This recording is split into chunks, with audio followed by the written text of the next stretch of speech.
Okay, we're live, but we got to let the stream breathe just for a second because we got to make sure Facebook is fully connected. We're almost there and we're good. Welcome in, everybody, to the Huddle Up podcast, presented as always by Mile High Huddle and powered by Overtime Media. I'm your host, Chad Jensen, and with me, as always, is my partner in crime. You know him, you love him.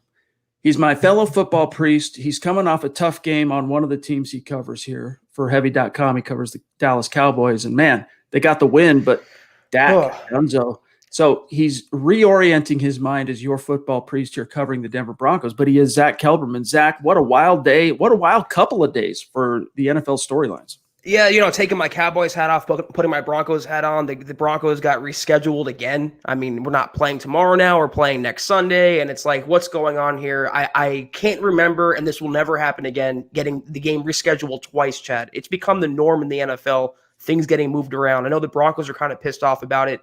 Fangio, as we'll get into, he had some words in response to his players. I'm rolling with the punches. This is some year, Chad. This is some NFL season, and 2020 can go straight to hell. Straight up. All right, guys, in case you missed it, here's basically the Cliff Notes version of what we all woke up to this morning. Or actually, let me put it this way. Here's the Cliff Notes version of the kick to the groin the NFL handed the Denver Broncos this morning. So first and foremost, as Zach mentioned, and by now everyone knows this, but you might not know some of the nuance. The Broncos had their game that was rescheduled from Sunday to Monday, completely canceled. And the Broncos will be playing the Patriots in week 6 on a Sunday. So a week from today, week 6. Meanwhile, their week 8 bye has gone bye-bye. The Denver Broncos no longer get a full bye week. The NFL informed them today, congratulations, this last week, that was your bye. And so there have been a couple other games moved around, which we'll get to here in just a second. Week 6 no longer is home versus Miami. Of course, that's on the road at New England. Week 8, which was originally the bye, no longer. That's home against the LA Chargers. Week 11, Zach, that's where the Dolphins get rescheduled. So basically, here's your new schedule real quick, and then I'm serving this back over to you. Week 5, this was your bye, LOL. Week 6, at New England. Week 7, home versus Kansas City. Week 8 versus the Chargers at home. Week 9, on the road at Atlanta. Week 10, at the Las Vegas Raiders. Week 11, home versus Miami. Week 12, home versus New Orleans. Week 13, at Kansas City. Week 14, at Carolina. Home versus Buffalo. And Week 15, on the date, though, is to be decided. Week 16, at the Chargers. And then, Zach, closing it off. This hasn't changed. Week 17, home versus the Raiders. I'm going to take a more positive approach. I understand completely where the Broncos players are coming from, practicing for nothing and using their bye week to practice. I understand they have to play multiple weeks in a row now with no break. I understand that all. But they're going to face the Patriots with a better team than they would have tomorrow night. They're going to get Drew Lock back. They're going to get A.J. Boye back. They're going to get Noah Fant back. So you can look at this as a big blessing in disguise. It gives the Broncos a better chance to beat New England and have a better season overall. And also, they might have caught a break not getting Miami next week because Miami blew out the 49ers today. Miami is not a terrible team, and they're kind of catching their stride right now. Who knows what they'll look like? Could be 2 a time by the time the Broncos play them now. I'm looking at a more proactive approach than complaining and moaning about it, as Vic Fangio would say. I think this was actually a break for the Broncos, and you have to wonder, I'm not a big tinfoil hat conspiracy guy, but was this a happy accident for the NFL? Moving the game, it'll be Drew Lock versus Cam Newton now, which is a lot sexier than Jarrett Stidham versus Brett Rippon. I look at this as actually a blessing in disguise for Denver. I just can't see it that way, dude. I see the silver lining. Don't get me wrong. The silver lining is exactly what you just said, and that is that, hey, man, it buys you that additional week. You're going to get Drew back. You're going to probably have Noah Fant back. There's a better chance you'll have AJ back. We already knew you were going to have Philip Lindsay back. There's a few other guys. Maybe you'll get him back for week 6 at New England. Conversely, though, you're going to get Cam Newton. Conversely, you're going to get Stephon Gilmore probably. All right, that being said, that's the silver lining. Buys you a little health, little time, I should say, to get healthy. The kick to the groin, and this was something that it sticks in my craw, is the utter loss of a bye week. And again, let's remember, we're talking about a team in the Denver Broncos who have been inordinately affected by the pandemic as a result of the canceled offseason, shortened training camp, no preseason. The injury bug decimated this team. Von Miller, Philip Lindsay, he's coming back, but Philip Lindsay, Cortland Sutton, Jarrell Casey, name every Pro Bowler this team had with the exception of Melvin Gordon, Dunzo, gone, all but Philip Lindsay for the season. Well, AJ Bouye is coming back. And they needed that bye, Zach. The only consolation was, hey, man, you're going to get your only real consolation was, hey, at least we got the most fortuitous bye we possibly could have got. And that is at week 8. You want your bye to be right smack dab in the middle of the season, if at all possible. The schedule makers favored them in that sense. And then the NFL comes in and swoops. And here's what I mean. You think to yourself, well, what are you talking about, Chad? They didn't play this week. They didn't have to do anything. No, you're absolutely wrong. Week 5, all week long until today, they thought they had a game. They were practicing. They went through their usual practice schedule. Zach, Levante Bellamy, I get it. He's not crucial key player in the Broncos' ultimate destiny in 2020. Suffered a season-ending knee injury in practice this week. Would that have happened in a bye week? No, it would not have. Now, I get it. He's 4th-string running back. Cry me a river, you might say. But nevertheless, that shows you that was work. These guys were putting in work. They weren't chilling on the couch, recovering and resting in an effort for all right, here's the bye. Now we're going to buckle down and we're going down the stretch. And that to me, Zach, is the biggest travesty and why when we get to Vic Fangio's comments about basically the Patriots, didn't name them specifically, but we'll get to that. That's why I was nodding my head when I heard him say that, and I was going, right on, dude. Well, the Broncos' bye week wasn't this week, so Bellamy's injury, you can argue, would have happened either way. It's part of the game. I understand, again, the Broncos players, they practice for no reason. They get screwed with the bye week, and they feel like they're being punished for the Patriots' misdeeds. I understand all that. But as I mentioned on the previous pod, the players and the coaches knew what they were signing up for. That's why there was an opt-out period. They knew what they were getting into with this season. They knew the possibility of a stoppage, postponement, games being moved around, a week 18. These are the stakes for this season. And Fangio has to keep the Broncos locker room not focused on the slight against them or the unfair advantage the Patriots have. They have to be focused on beating New England next Sunday now. It is the next team up on the schedule. The season's still very young. They're still going to play, and they're going to be healthier when they play. If they're angry about it, let them channel it on the field. But as Fangio said again, moaning about it and complaining about it right now does not do any good, and it just takes away from their overall focus, I believe. Guys, we still have so much to get to, obviously. We're going to break down a little bit more in depth what Vic Fangio said that kind of got us all smiling here. He used an expletive and talked about the whiners and whatnot. We're going to get to all that here in just a second. But first, though, we got to go through a few quick matters of business. And first and foremost, we got to draw your attention to sportsbetting.com because tonight's live stream is brought to you by sportsbetting.com. Gambling is now legal in the state of Colorado. Here's what makes sportsbetting.com a no-brainer for sports fans. It's also a great way for you, if you're inclined to participate in gambling, to support Mile High Huddle. Here's how it works. First of all, with sportsbetting.com, you get sharp odds and you get low juice. That means they have in-house bookmakers. They're not a third-party provider of odds. That results in reduced juice for you and the best prices. You get hassle-free bonuses and a one-time rollover on those bonuses. You can roll that money over after you bet it one time. And then, of course, you get 24/7 live customer support, and it's always a real human in the United States. And then here's the kicker, though, guys. This is what we want to draw your attention to. And if you're into this, this is what should have already by now drawn you to sportsbetting.com. You can, right now, get a 100% risk-free week of sports betting up to $500. Not just one bet, all of your bets. Play for a week, and if your losses exceed your winnings at the end of the week, sportsbetting.com is going to cover 100% of the difference up to $500, and you can roll that over one time. So head on over to sportsbetting.com/milehighhuddle. That is sportsbetting.com/milehighhuddle and capitalize on a risk-free week of sports betting up to $500. All right, Zach. Couple more quick things. We'll get right back into the content for tonight's show. Just quick reminder, guys, are you following the Huddle Up podcast on Twitter? If not, you are missing out.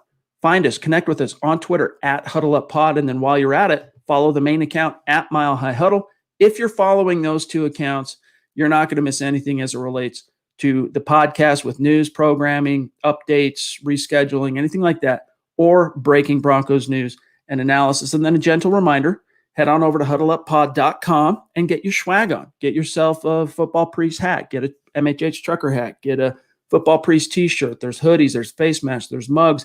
There's a little something for everybody, as you can see right there. Zach's sporting it loud and proud. And we're adding new products to the site. And there's one that's already designed by one of our superstars, Zachary Smouse, who is in the house. We're going to get to him here in just a second. And then we also have another design shirt that's coming out here in the very, very near future, within the next day or two, from another superstar that you all know quite well, know and love. So if you're in a position, support the merch store. It's another way to support what we're doing here. If you're not in a position to patronize the merch store, these three things, each and every one of you can do, and we ask that you do. First and foremost, subscribe. And if you're on Facebook or YouTube, like this video, guys. That is so crucial. Like this video. And the last thing is, here's the real litmus test. Do you think Zach and I are doing a good job? Do you appreciate what we're doing? Are we doing a good job? If so, share this video, share this podcast out there. Help MHH and help the Huddle Up podcast continue to grow and reach new like-minded Broncos fans just like you. All right, last thing here, just a shout out, a mile high salute to our Facebook supporters. We love you guys. If you would like to support what we're doing, our MHH community on Facebook, Zach, is 90,000 strong. If you would like to become an official supporter, though, and you're amongst our Facebook community, just go to facebook.com/milehighhuddle, go to the main page. You'll see the big blue button that says become a supporter. Click that. You're in like Flynn. It's another way you can support what we're doing here at MHH. All right, Zach, let's get to the main quote here. Actually, John, let's get to one or two quick super chats, because I know we've got a couple stacked up here. Whoops. Sorry, do that again. We'll get Zach Smouse in the house. We'll do him first. There he is. Wow. Love you, buddy. Rocking the very shirt that he designed for us, and it's on the merch store. Everyone knows Zachary Smouse, and that is a very generous super chat, my friend. You know, you don't have to do that. We appreciate the love and the support. It goes a long, long way, and all helps kind of pay for the party. Zach and I are able to dedicate the time and energy we do to these live streams and to the podcast and to YouTube, thanks to the support of guys like you, Zachary, and all of our Super Chat superstars and our Facebook supporters. So thank you. He says, just for a thank you for everything you guys do. Zach, means a lot to us. Means the world. Thank you so much, Zachary. And anyone who hasn't seen his design yet, go to huddleuppod.com. Check out his shirt. It's amazing. It's a hot seller, Chad. I personally love it. You love it. And Zachary is a very valued member of our community. So again, mile high salute. Thank you so much. Love you, buddy. Also a big inspiration to all of us here in the MHH community. So it's good to see you, my friend. Let's grab Mr. Boggins in the house. And your hat, my friend, that you won fair and square is on the way. There's on a few different items on the merch store, the third-party provider that we do use.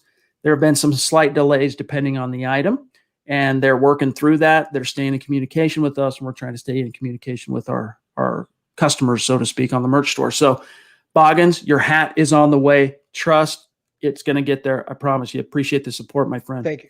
He says, I'm excited for the potential starting quarterback versus starting quarterback and getting multiple starters back before we battle the Pats. Also, sending prayers to Dak. Man, we were just talking about this. I want to get to the Broncos versus Patriots quarterback thing that Boggins brings up there.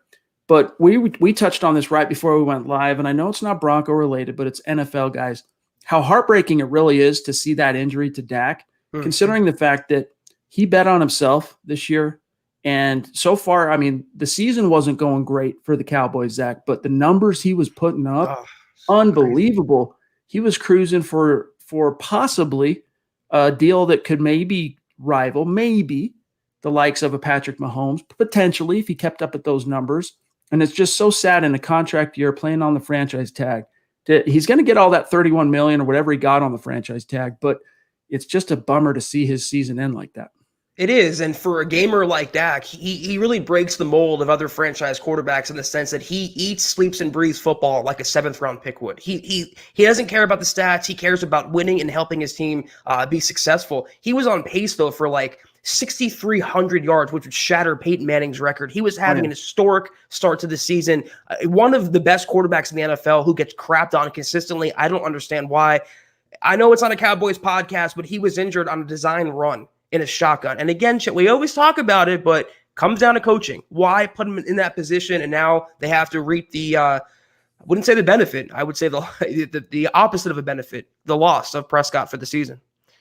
I think the lack of respect Dak gets, it's the same reason that Russell Wilson doesn't get the love and respect he deserves. And that is he lacks the draft pedigree. He's a mid-round pick.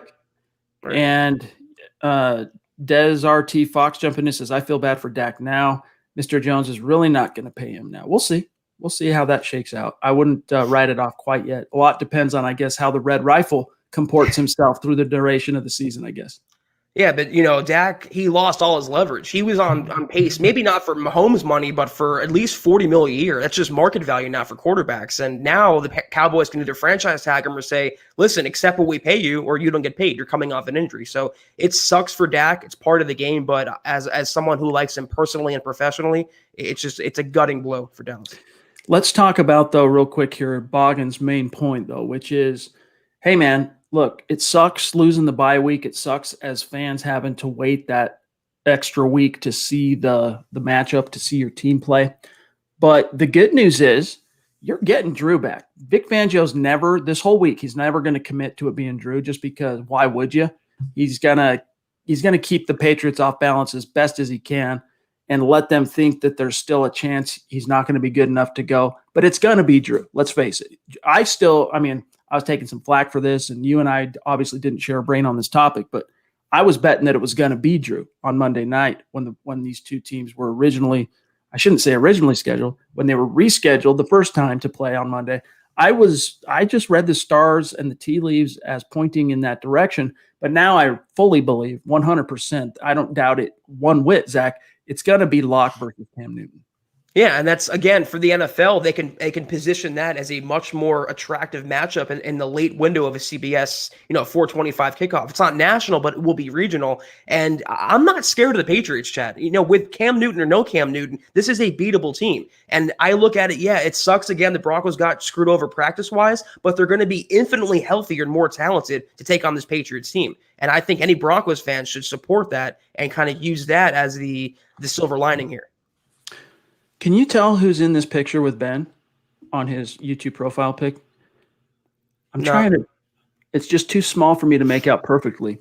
Ben Roth jumping in, a longtime listener of the show, a super chat superstar. Love you, buddy. Thank you, Ben. He says, will Fangio give the players Monday and Tuesday off? That's a real pickle. I don't know. Let me go back to his quotes real quick here, Zach. But that's a real pickle. I'm going to let you dive on this while I see if any details he might have added, but you got to walk the line of being fully prepared for the Patriots while also trying to capitalize what you can on the fact that you lost your bye. Right. I would think he's going to have them practice one of those days, maybe like a light walkthrough. Tuesday is supposed to be the players' day off, but he has them come in and he kind of changes up the practice schedule. I would think he keeps them oriented, if I had to guess. I think he keeps them in the building. He has to put the focus again on the Patriots, not on the unfair, not on the CV, not on the game being rescheduled, on beating New England Patriots. So I think he'll push them as he usually does. Here's his actual quote. My bad. I should have had this queued up for you. Quote, this is today. This was literally within only a few minutes of the news breaking that this whole new reschedule. Quote, as far as practice next week, we gave the players off today after we met with them. We're going to give them tomorrow and Tuesday off, speaking Monday, Tuesday. I haven't exactly decided yet how practice will be next week starting on Wednesday. I'm undecided at this point. We'll get some facts in hand, and by Wednesday, we'll let them know. So they're not going to work Monday and Tuesday, Zach, but they will work Wednesday, Thursday, Friday. So again, coming off a week in which they worked Wednesday, Thursday, Friday, there's no bye here for these guys. There's no bye week for your Denver Broncos, and that's the travesty of the way the NFL basically just kicked him in the groin in order to kowtow to the New England Patriots and Robert Kraft, which I want to get to Fangio's quote on that topic next. Yeah, I would have had him maybe come in for a Tuesday walkthrough. Again, I just don't want the Broncos to have more time. And, an idle mind is the devil's workshop. I don't want the players to sit around and start thinking and ruminating on getting screwed over and being under the Patriots shadow. I want them focused on football and focused on beating New England. But how Fangio handles it, we'll see how that works out. All right, let me see if I can get this whole quote on screen. In fact, bear with me one sec. We'll read along together, gang. Actually, I better not do that because then we'll get into algorithmic trouble with the robots putting expletives on the screen. So I'm going to go ahead and read this quote, Zach. Here's what Vic Fangio said about it's one of the silver linings in his estimation, but he let out a little expletive and sent a kind of a passive-aggressive shot New England's way. Quote, in a weird way, I'm happy. Let me do that again. Quote, in a weird way, I'm kind of happy to see some of this stuff happen because you see who the whiners are, who the B words are, and who can't handle adversity. I'm going to try hard that the Denver Broncos don't fall into any of those categories. Close quote. So, Zach, he definitely let the Patriots know how he felt about this. But at the end of the day, New England benefits because it's the squeaky wheel that gets the grease.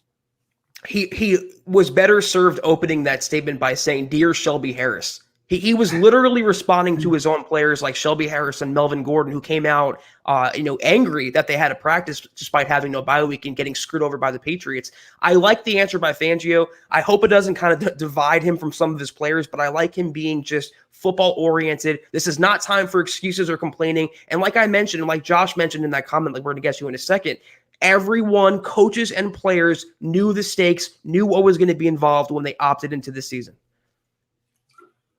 Alex brings up a point. I want your take on this. Once again, the Broncos are shown no respect by the league. Patriots should have been forced to forfeit because, after all, they're the ones that broke protocols ostensibly. We don't know that for sure, but there's talks about the dinners and the different things that might have led to this. If they couldn't play Monday night, they should have forfeited. How much leeway will the league give the Patriots? Shake my head. Now, Zach, we've talked about this before, the idea that there is a randomness and an arbitrariness, I don't know if that's a word, to contracting the bug, right? You can do everything you can possibly to mitigate the risk, but you could order something off Amazon and the wrong hand along the way touches the package and it ends up in your house. You could have done everything else right and the bug gets in. So there's no way to know for sure exactly whether the Patriots broke protocol in terms of how this thing got in. But nevertheless, they allowed it to become an issue. They allowed it to go from 1 to 2 to it broke out to 3. And I agree that why are the Broncos being punished? Why aren't the Patriots being punished for this? I can understand why Broncos fans are upset about that. It just so happened that the Broncos were playing the Patriots this week. Any team that would have been playing the Patriots this coming week would have been affected like the Broncos were. I don't think Goodell and Robert Kraft were conspiring and complicit against the Broncos to screw them over. I mean, and how are the Tennessee Titans being let off the hook? When they keep violating protocol and snubbing their nose at wearing masks and players left and right having positive tests. I understand what New England did was wrong. They're kind of like the black sheep franchise right now, and they're affecting Denver. But it was just the randomness of the schedule. It just happened to work out. Denver was supposed to play New England on a week that New England came down with these cases. It sucks, but it's just life right now in 2020. Josh Alstrom kind of seconds that notion. Appreciate the super chat, Josh. He says, it sucks, but we knew that this was a possibility this season. And yeah, we knew it was a possibility that things would get moved around. The thing that still continues to stick in my craw is the fact that you robbed this team of its bye. You robbed this team of its bye. I can't agree with you on any notion where you minimize the fact that this team lost the true benefit of a bye week. And of all the teams, I mean, yeah, there's other teams that have been hit hard, the Niners and others. I mean, Cowboys today. The Broncos have been the hardest hit team when it comes to the injury bug. They could have used that. And Adon here, a 6'10" Mexican on YouTube, he says, I think this was a double-edged sword for the Broncos. Practiced for nothing, didn't get any rest on their bye, but it does give the injured players a higher return rate, Zach. So there's a couple questions, including from Diamond Rattler and others here. The Broncos, I don't think at any point this season, this week, coming week, or at any point will they say, guaranteed Drew Lock is going to play. But Zach, is there any doubt in your mind that Drew Lock is going to be the guy next week?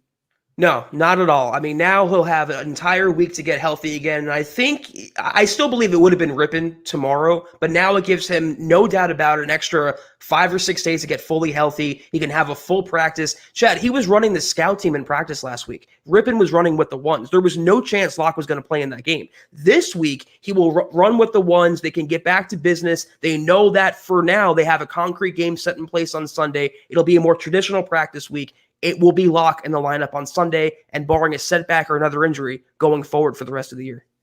Kenneth Booker, dude, you cut me deep, dog. You cut me deep with the third eye blind comment, bro, on YouTube.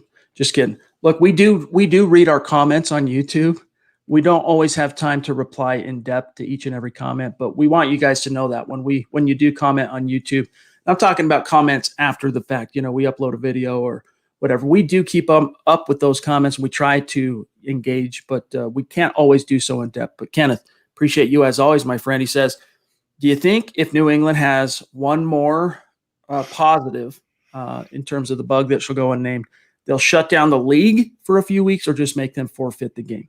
Neither. Zach, I don't know how you could punish the rest of the league. I mean, Make them forfeit. It becomes a pattern. It becomes something they're not doing right. They would not make them forfeit. They would dock them draft picks, or they would fine them well before they would make them forfeit a game. If this popped up again, let's say a positive test on Wednesday, they would move the game. It might not happen this year. It would happen later this season, but they would not forfeit and they would not suspend the league. It would be a happy medium type of punishment for the Patriots. It's the Patriots after all. And even though they're no stranger to league sanction, it's only when they've been busted red-handed has the NFL been forced to come in and lay down the heavy hand of the law. Zach, more often than not, though, I mean, look, they are now one of the most, if not the most storied franchise in NFL history, at least in the last quarter century of the league. It's the Patriots, 6 world championships since 2001. I mean, this is a team that gets the red carpet treatment for a reason from the NFL front office. I tend to concur with Zach, even though I think they should have to forfeit. I think the league is going to be, if there ends up being additional outbreaks within that club, they're more inclined to make the other 31 teams pay than force the Patriots to pay the price. Levi Hope jumping in with a very generous super chat. Appreciate you, my friend. Thank you, Levi. Always good to see you in the chat stream and keep in touch with you on Twitter. He says, I understand about the players being angry. They need to focus on the Patriots instead of the NFL. I believe we have a better shot at winning now than if we were to play tomorrow. So thank you, Levi. Yeah, let's talk about that, Zach. Do you think you get Noah Fant back next week? Oh, yeah. I think it wasn't a traditional high ankle sprain. It wasn't a multi-week injury. He wasn't going to play tomorrow, but he was, I think, on the upper side of questionable for this game. And now he'll have, again, 4 or 5 more days of rest. And if they get Drew Lock back and it's Cam Newton versus Drew Lock and the Broncos want to win this game, they'll push Noah Fant out there. Chris Hernandez, 24-year veteran of the Air Force. This is a man that has sacrificed and served his country for a long time, and he is a big-time member of our community, a Super Chat superstar. He's a Facebook supporter. We love you, Chris. And he's just showing some support here, throwing out the orange and blue hearts. He's like, cheers. You know, this is how he rolls. And we appreciate you, my friend. Yep. Always good to have you in the chat stream. It's not the same when you're not here. And come to think of it, Zach, I can't think of the last time Chris wasn't in one of the streams. So good to see you as always, my brother. Naj jumping in on Super Chat. Thanks for the support once again, Naj. It's great to see that in multiple chat streams here. So thank you. We really do appreciate it. He says, hello, brothers. I think Zach makes some strong points regarding the schedule. A positive from this is the extra time getting locked to 100%, and the additional practice reps may be a blessing considering the unusual offseason. That is an additional silver lining, Zach, is that I saw that David Bingaman made the same point that, hey, no practice is wasted when you're a losing team or when you've been losing and you need to rebuild and get, find the spark and get back on pace. Hey, at least you have the added benefit of those practices. That's a point. I'm so glad you brought that up. I wanted to make to you on a previous question. This is a 1-win team. They're not 4-0. I mean, this is a 1-win team that was kind of a dumpster fire before they beat the Jets, the hapless Jets. If they have to practice a little harder, so be it. But when you're taking on the Patriots, you're taking on Cam Newton, why wouldn't you want to have Drew Lock in this game? Why wouldn't you be happy you don't have to face the Patriots starting Brett Rippon, no Noah Fant, no AJ Boye, Philip Lindsay, just coming off and him too. He gets more time to heal up too. He'll be completely 100% now. So I don't understand, minus the bye week and minus the wasted practicing, how any Broncos fan isn't happy having Drew Lock back for the Patriots game, being at full strength for the Patriots game or closer to it. No doubt. That's the silver lining, is you're getting closer to full strength, relatively speaking, because, full strength would mean Von Miller back in the saddle, Cortland Sutton, which there's no chance you're getting Cortland Sutton back. There's a chance you could get Von back, a slim one, in December, mid-December, if this team is relevant, but just definitely don't count on it. The queen of MHH jumping in from the top rope, reminding everybody why she is the queen of this community. Just wow, blow us away with your with your generosity week in and week out. So, Christy, we love you. We appreciate you. We can't wait to unveil your design on the merch store, and we'll have that ready to roll for tomorrow night's show. So we'll debut that and get some eyeballs on this design. I think you guys will dig it. It's pretty cool. Might speak more to the female persuasion in our audience, Zach, all things considered. Once you guys finally lay eyeballs on this, you'll see what we mean, but it's a cool design. It's legit. We're 100% behind. Yeah. Christy says, a big thanks to you guys for all you do. All you guys, Chad, Zach, John, and all the other MHH crew are killing it with the amazing work and dedication to Broncos country. Thank you, Christy. Very sweet of you to say. Zach, it's interesting that Christy brings this up because just the other day I was talking to, in fact, it was yesterday, I was talking to someone in my extended family, and they know how much time I dedicate to this. It's a 24/7 thing, MHH. And they're like, don't you get tired of this? Don't you get sick of the grind? And it's like, what? I don't look the gift horse in the mouth, Zach. When you're doing something you really love, it never feels like work. And even when I'm editing a podcast, which is just boring, mundane, stupid work, it doesn't feel like work to me because it's all for the brand. It's all for MHH. It's all for Broncos country. It's all for the Denver Broncos. So appreciate that sentiment. And I know Zach as well. I mean, both of us, John too, we eat, sleep, breathe Denver Broncos and providing you guys the best coverage and analysis of your team. I was telling you before we went on, I had to take my Cowboys hat off figuratively and put my Broncos hat on, but this is what we get paid for. We're paid to cover football. We're paid to watch football and write about it, talk about it. So it's a blessing, Chad. And it's like you said, it's not work. It's fun for us. It's our passion. So we love doing it, and we absolutely adore our audience. Thank you so, so much. Levi, 1001% agree with Christy. You fellas are the best. Another very, very generous super chat. Thank you. And his second super chat of the day. So Levi, really appreciate you, my friend. Yeah. And yes, we do, Zach and I collect a paycheck for this, but we don't collect a paycheck for doing a live stream. We don't. No one's paying us to do this. It's the community that is supporting this content. So thank you to the superstars. It really does go a long way. It makes a difference. It provides us the means to bring this live stream to you 7 days a week. So appreciate you guys. Much love to you. All right, let's see here what else we've got in the stream. Kenneth, shout out to you, my friend. Always good to have you in the stream and appreciate you. Pobby echoing the community. And Black Knight, by the way. Did you win your tournament? I can't stay as up to date. I've had a really busy weekend, Zach. I mean, obviously all this news revolving around the Broncos, but it was my daughter's 10th birthday is today, and so we've had a party to plan. I've had a house full of little girls with riding a horse and doing princessy things. That's just like juggling a million things today while keeping an eye on the NFL and the Newswire and the website and now the stream. So Black Knight, hopefully you rocked your competition because he does the, what is it, Zach? The gaming squads, I guess, for video games and whatnot. Hopefully you had some success, my friend. Let us know.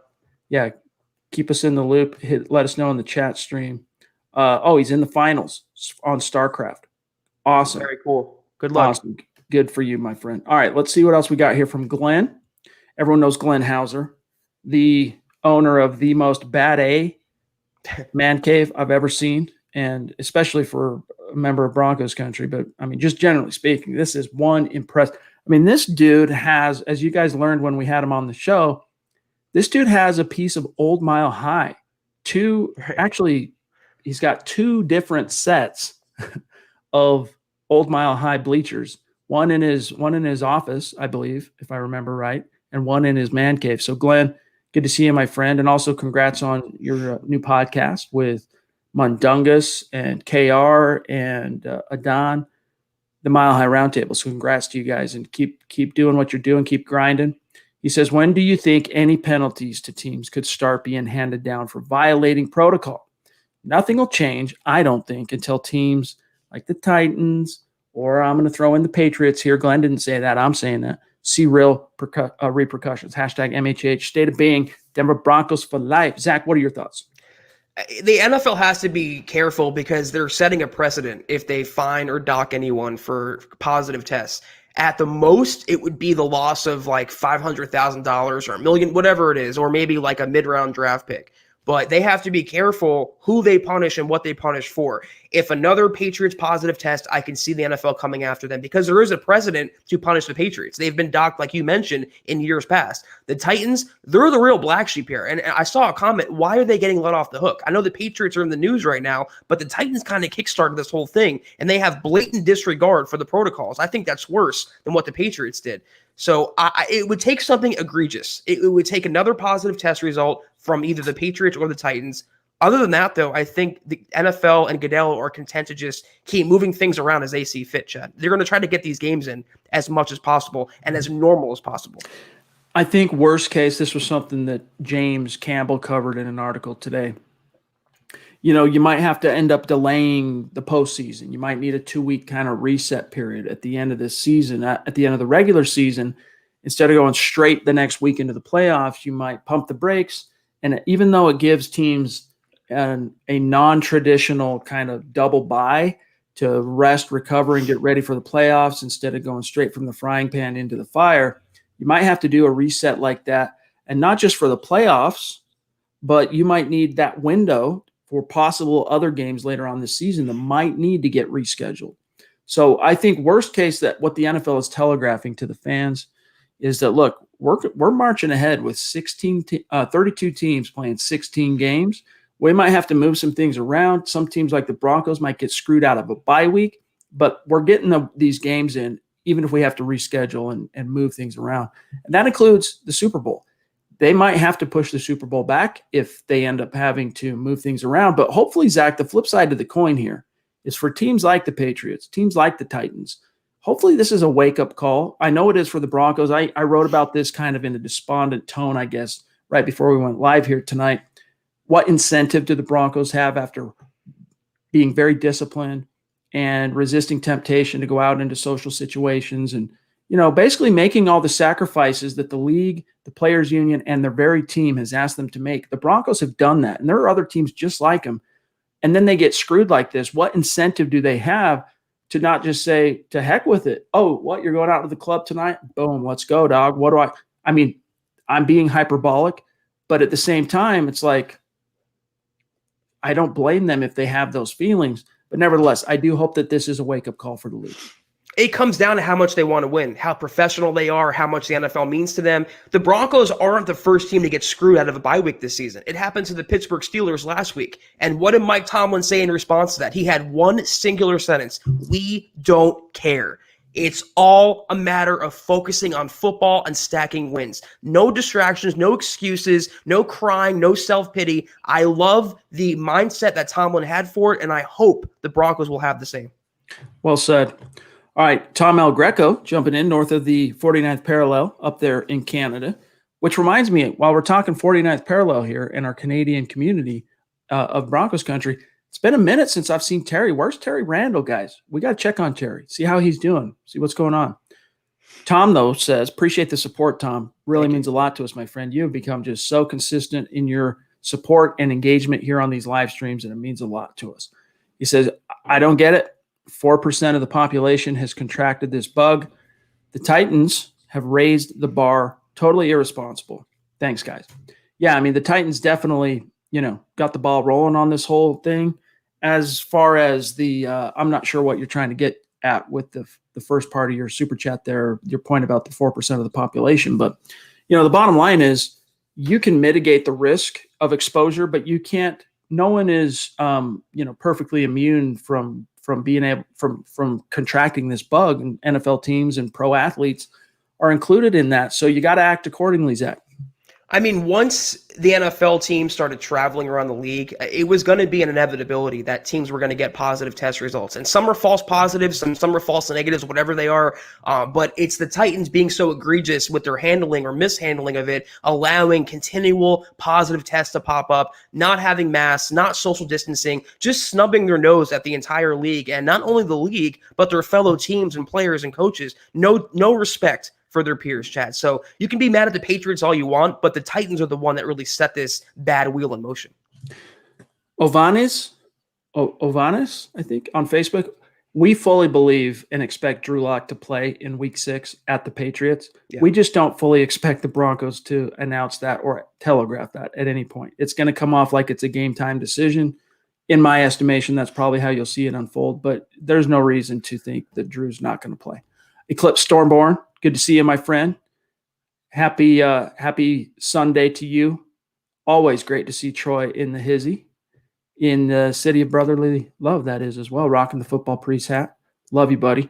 Let's grab here Lee McNair on Facebook. They lost the bye, the Broncos, but they could watch tape and videos, learning what to do for 3 or 4 days to rest the body and enforce the mind, then work the body the rest of the week. So I think, Zach, you'll see, as Fangio intimated in his remarks earlier today, maybe not quite so, they're not going to work Monday, Tuesday, and then maybe those practices, since you've already practiced last week in preparation for the Patriots, maybe, as you said, they're more walkthrough type speed and intensity, because you got to try and compensate as best you can for the fact that you did not get a bye.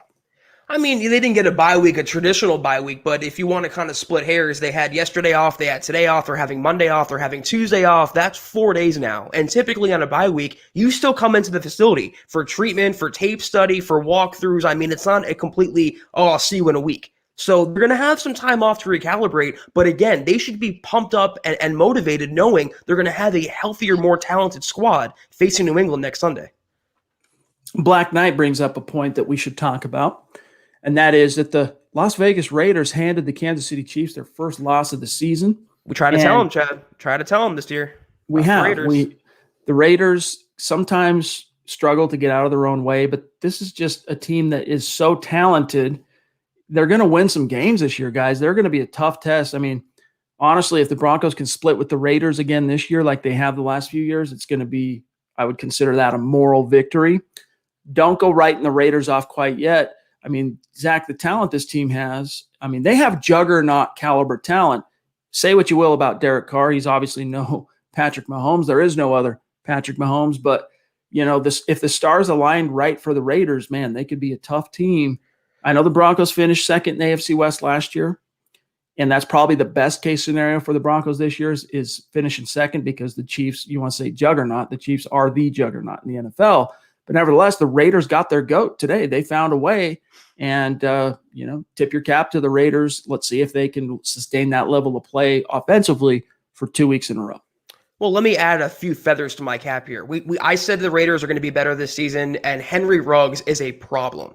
And I understand the Broncos got Jerry Jeudy, and he's a good receiver in his own right, and they had no chance in Henry Ruggs. But for someone who wanted Ruggs in the draft, he showed that speed is devastating. He's what KJ Hamler wishes Hamler could be. And third of all, it's amazing the transformation with Derek Carr. He's not a perfect quarterback, but that offensive line, Chad, it all starts in the trenches. And that's what we've been saying. You can mask ineffective quarterback play or average quarterback play if you have a beastly offensive line. So credit to John Gruden.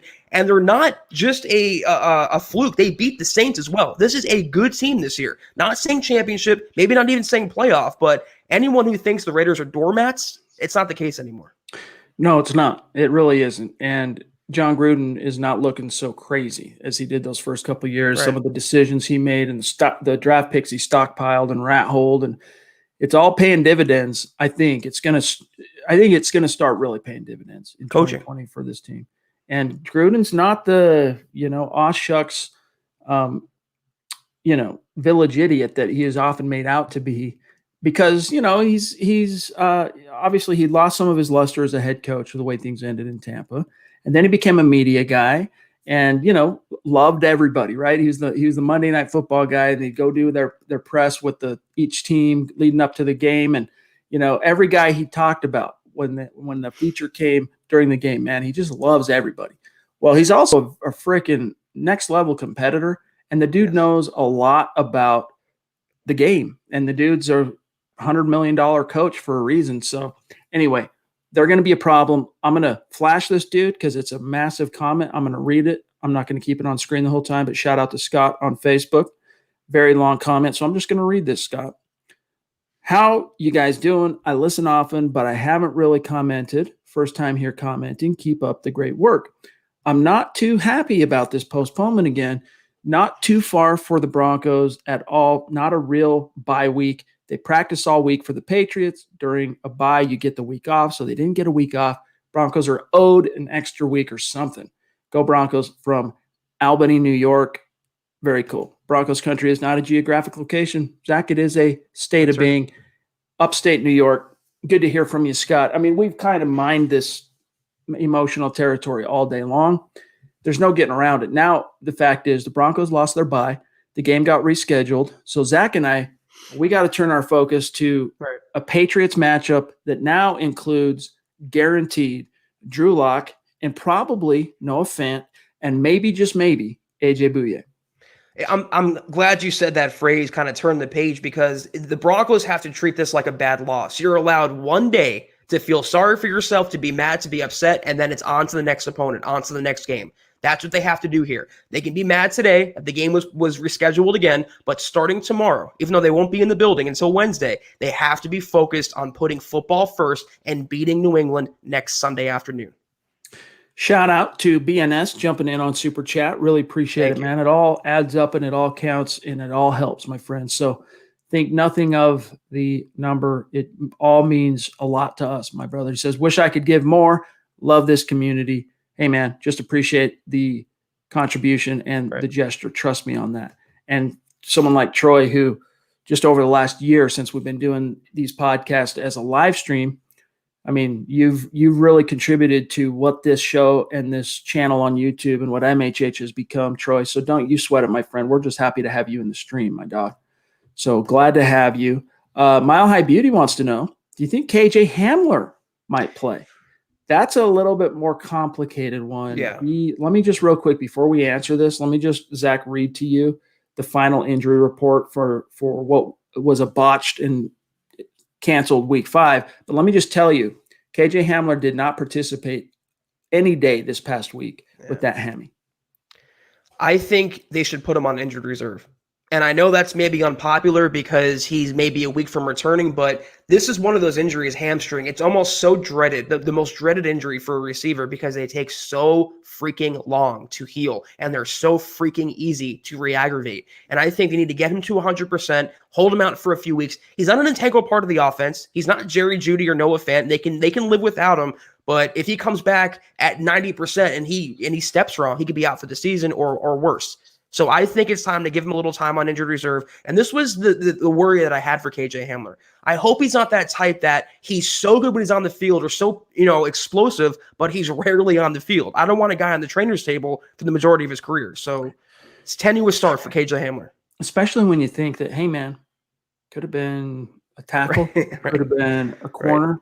I mean, Michael Ojemudia, this was something. Hopefully you guys saw that article from Eric Trickle on, I want to say it was Friday night that he dropped, basically kind of going through the highlights of the grades, what the grades that have revealed basically about this team and the individual players over the first quarter of the season, sitting here at the quarter pole. And one of them is this misnomer that Michael Ojemudia has been some kind of a bust. Quite the contrary. Outside from that horrendous week 2, welcome to the NFL encounter with Ben Roethlisberger, he's been very, very good for the Denver Broncos. So maybe they didn't need to draft a corner in the second round, but Zach, an offensive tackle? That would have come in handy. And by the way, BNS says, "Bless me, priest, for I have sinned." My confession: I actually like the postponement. It helps Lock, Fant, etc. We play Miami instead. Go Ironman Bowls. Zach Crow Pie.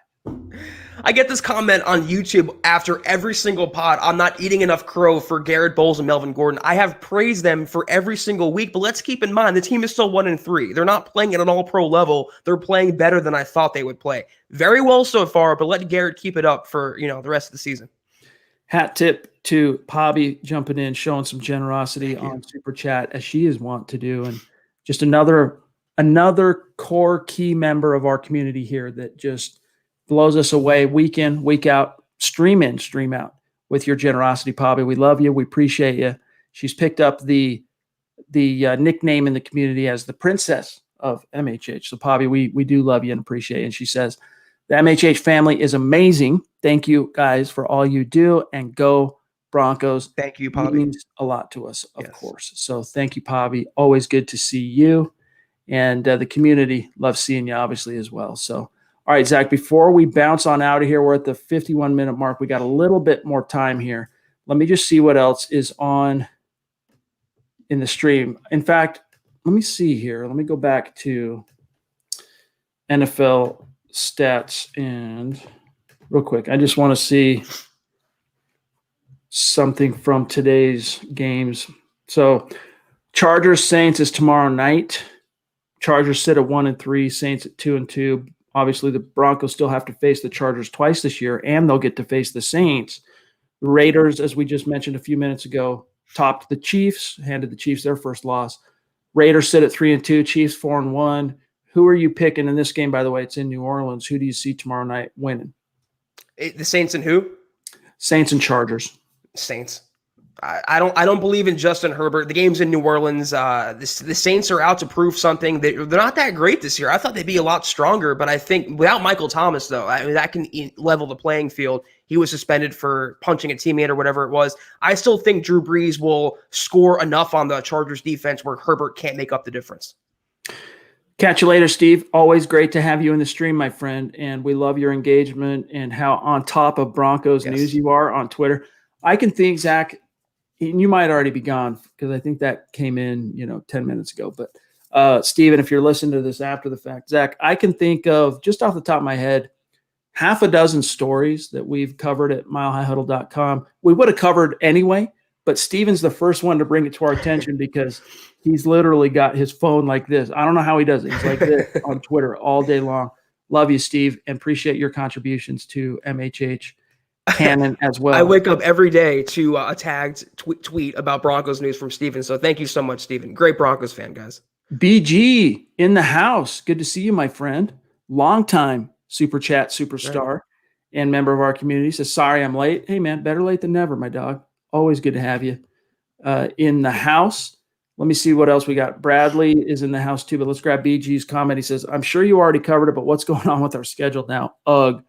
All right, we have already covered it. You're late to the party. You can always go back and, scroll back on the stream. But here's what I'll tell you. Week 6 is no longer Broncos-Dolphins. It's Broncos-Patriots. Week 8 is no longer a bye for the Broncos. That's going to be Broncos-Chargers in Denver. Week 11 is no longer Broncos-Chargers. That's going to be Broncos-Dolphins. So the Cliff Notes takeaway here is the Broncos got screwed out of their bye week. They didn't get a bye, basically, this week. The NFL considered week 5 to be their bye. And so it goes. We've moved on. For more in-depth analysis on that, obviously, BG, you're going to want to rewind the old stream here. Let's grab Bradley Dunton in the house. Good to see you, my friend. One of our favorite YouTube profile picks. Always good to see you. He says, a solution. Keep our schedule intact. Play Miami next week. And if the NFL can't reschedule, Pats forfeit, probably still lose the bye, but fairer. Yeah, I mean, I wouldn't be opposed to that, Bradley, but the NFL is not doing that. They've already made their, they've already rendered their judgment on this. Broncos have been notified. Although Vic Fangio is still not 100% confident that the game's going to actually happen next week because they keep having these these positives come up. And so even today, they're like, so you think the game's going to happen a week from today? And he's like, I don't know. We'll see. Until the game actually kicks off, it's not 100% happening, and that's the state of the NFL nowadays. And yeah, the Broncos did get screwed over, but you're not going to get a Patriots forfeit. The NFL isn't going to open that can of worms. At the most, they would fine them or dock them draft picks, but a forfeiture is not happening. Jason Peters in the house on Facebook with a question. Any chance we get Draymond Jones back? All right, so Draymond, I want to say injured week 2, or was it week 1? Either way, I think he's already served his 3 games regardless on that he would have to serve on injured reserve. But I'm pretty sure when he did get hurt, which again I think was week 2, it was a 4-week injury. And so there's a chance you could get Draymond back week 6, Zach, but I would more look at the Chiefs game week 7 for his possible return from injured reserve. Yeah, among the 3 Broncos players that I think are coming back, which is Locke, Boye, and Noah Fant, I don't see Draymond Jones being rushed back. DeMarcus Walker's still up in the air as well, but I think those 2 players are 1 more week away from being ready. Excellent point here from Mile High Beauty. Everyone thinks Justin Herbert is better than Drew Lock, but Herbert can't even get a dub for his team. Drew Lock, 4-1 to start his NFL career as a rookie quarterback. Justin Herbert has had flashes, and he had flashes at Oregon, but he never did. I never saw anything from Justin Herbert watching his tape as a Duck that made me see like a complete full body of work, like NFL future franchise guy. There was a lot of flashes, and you could say that too, I guess, about Drew Lock at Missouri, in all fairness. There was a lot of give and take, flashing franchise tools, but consistency was always kind of in question.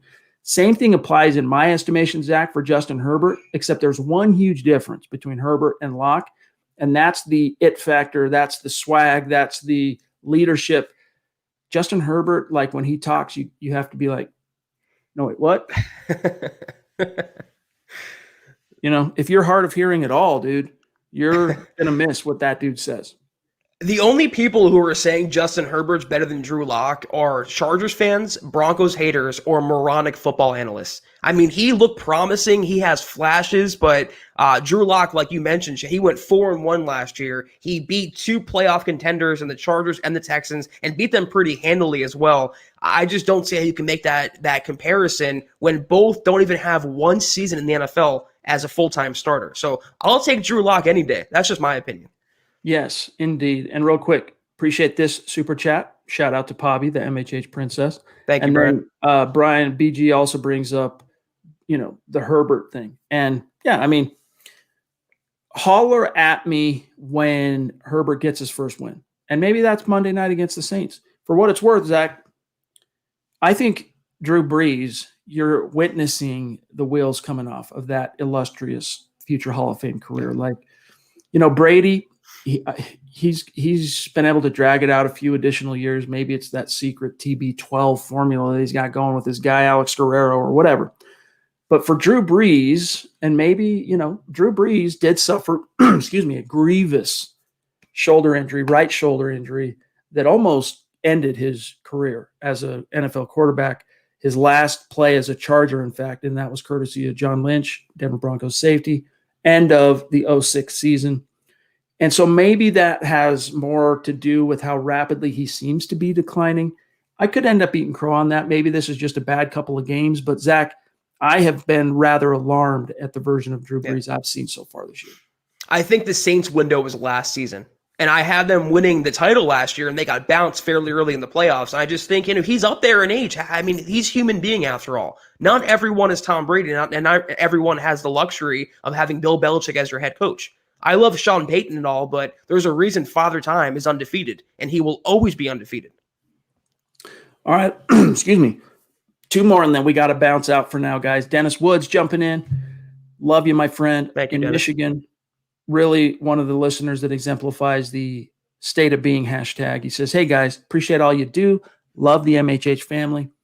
Denver Broncos for life. And Dennis is often a guy that he's in the stream. He doesn't jump in with a comment or super chat till the end, but he throws a super chat in every single stream. And Dennis, we really appreciate it, my friend. Tip of the cap to you. Also, John and I sharing a brain.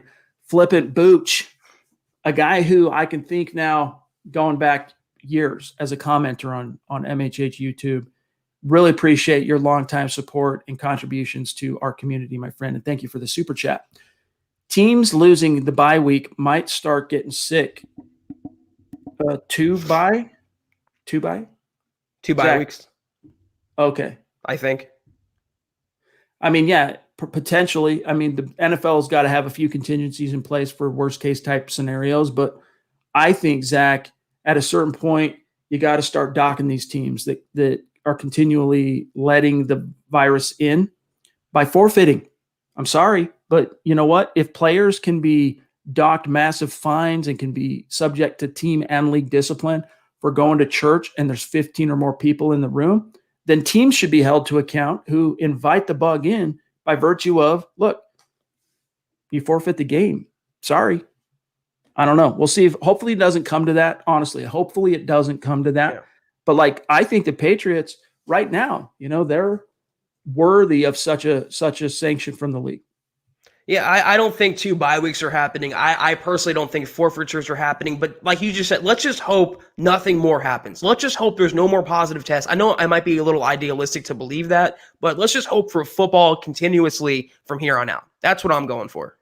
BG, to clarify his previous comment, not saying or comparing him to Locke, talking about Herbert, just surprised is all.